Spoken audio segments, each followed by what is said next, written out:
Breaking news ఎరువులను black market కు తరలిస్తే కేసులు నమోదు చేయాలని అధికారులను ఆదేశించారు సీఎం చంద్రబాబు.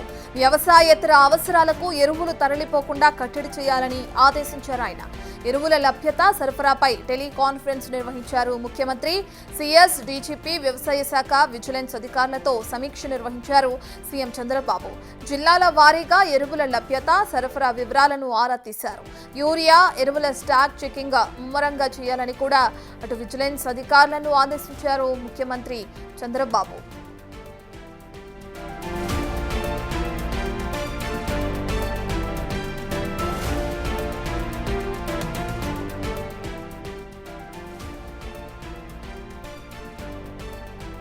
పూర్తి డీటెయిల్స్ అందించడానికి మా ప్రతినిధి శివ అందుబాటులో ఉన్నారు. రైట్ శివ, ఇంతకు ముందు మనం చూసాం శ్రీకాకుళంలో కూడా సేమ్ ఇదే ఎరువుల కొరతతో అక్కడున్న రైతుల ఆందోళన చేపట్టారు. ఇక ఇటువంటి అంశాల గురించి సీఎం చంద్రబాబు ఇప్పుడు సమీక్ష సమావేశం నిర్వహించడం మనం చూస్తున్నాం. అధికారులకు ఎటువంటి ఆదేశాలు జారీ చేశారు ఎరువులకు సంబంధించి? మొత్తం మీద చూసుకుంటే ఒక శ్రీకాకుళమే కాదు, ఉమ్మడి కృష్ణా జిల్లా, ఆంధ్రప్రదేశ్ లో ఉమ్మడి 13 జిల్లాల్లో యూరియా కొరత విచ్చలవిడిగా కనిపిస్తా ఉంది. యూరియాకి సంబంధించి పూర్తి స్థాయిలో దాదాపుగా గత సంవత్సరంతో పోల్చుకుంటే సగం పైగానే రావాల్సిన పరిస్థితి కనిపిస్తా ఉంది. 50% యూరియానే ప్రస్తుతం ఏపీకి వచ్చింది. ఈ నేపథ్యంలో యూరియాకి సంబంధించి శ్రీకాకుళం, విజయనగరం, కృష్ణా, ప్రకాశం జిల్లాలో జరుగుతున్న గొడవలపై కూడా సీఎం చంద్రబాబు కొద్దిసేపు క్రితమే టెలికాన్ఫరెన్స్ నిర్వహించారు. ఈ సమీక్షలో సిఎస్, డీజీపీ, వ్యవసాయ శాఖ, ఇంటెలిజెన్స్, విజిలెన్స్ అధికారులు పాల్గొన్నారు.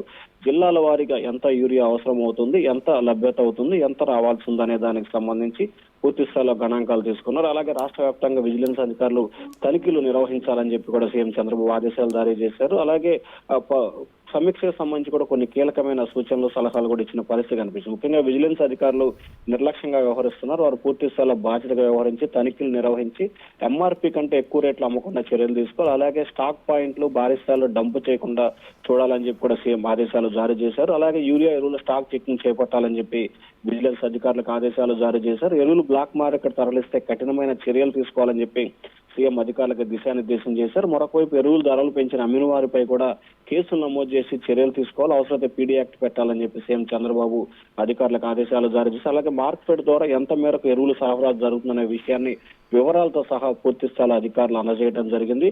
ప్రైవేట్ డీలర్లకు ఎరువులు కేటాయింపు తగ్గించి మార్కెట్ ద్వారానే ఎరువులు సరఫరా అయ్యే విధంగా చర్యలు తీసుకోవాలని చెప్పి సీఎం చంద్రబాబు అధికారులకు అయితే ఆదేశాలు జారీ చేశారు. రాష్ట్ర వ్యాప్తంగా యూరియాకి సంబంధించి కొంత కొరత ఉన్న పరిస్థితి కనిపిస్తా ఉంది. ఆ కొరతకు సంబంధించి భర్తీ చేయాల్సిన పరిస్థితి కనిపిస్తా ఉంది. వాస్తవానికి ఇంకా రాష్ట్రానికి 1,00,000 టన్నులు యూరియా రావాల్సిన పరిస్థితి కనిపిస్తా ఉంది. కానీ జూలై నాటికి 50,000 టన్నులు మాత్రమే తక్కువ వచ్చిన పరిస్థితి కనిపిస్తా ఉంది. మిగతా 50,000 టన్నులు కనుక వచ్చినట్లయితే కొంత యూరియా కొరత తగ్గే అవకాశం కనిపిస్తుంది. మరొక వైపు గతానికి భిన్నంగా ఈ సంవత్సరం ఎక్కువ స్థాయిలో వర్షాలు పడటం, అలాగే పంటలపై అన్నదాతలు ఎక్కువగా ఆశ పెట్టుకున్న నేపథ్యంలో కూడా యూరియాకి ఎక్కువగా డిమాండ్ ఏర్పడింది. ఈ నేపథ్యంలో ఐపీఎల్, సిపిఎల్ నౌకలు ఆలస్యంగా రావడంతో ఈ నేపథ్యంలో కొంత యూరియాపై కొంత ఇబ్బందికర పరిస్థితి ఏర్పడిన పరిస్థితి కనిపిస్తోంది. రేపు గంగవరం పోర్టుకి 18,000 టన్నుల యూరియా సరఫరా అవ్వాలని చెప్పి కూడా భావిస్తున్నారు. అది కనుక వచ్చినట్లయితే కొంత కొరత తీరే అవకాశం కనిపిస్తుంది. అలాగే ఈ నెల 28న కాకినాడ పోర్టుకి మరొక 42,000 టన్నులు వచ్చే అవకాశం కనిపిస్తుంది. సో ఈ నేపథ్యంలో రెండు గనక ఆంధ్రప్రదేశ్కి వచ్చినట్లయితే దాదాపుగా ఆంధ్రప్రదేశ్ సంబంధించి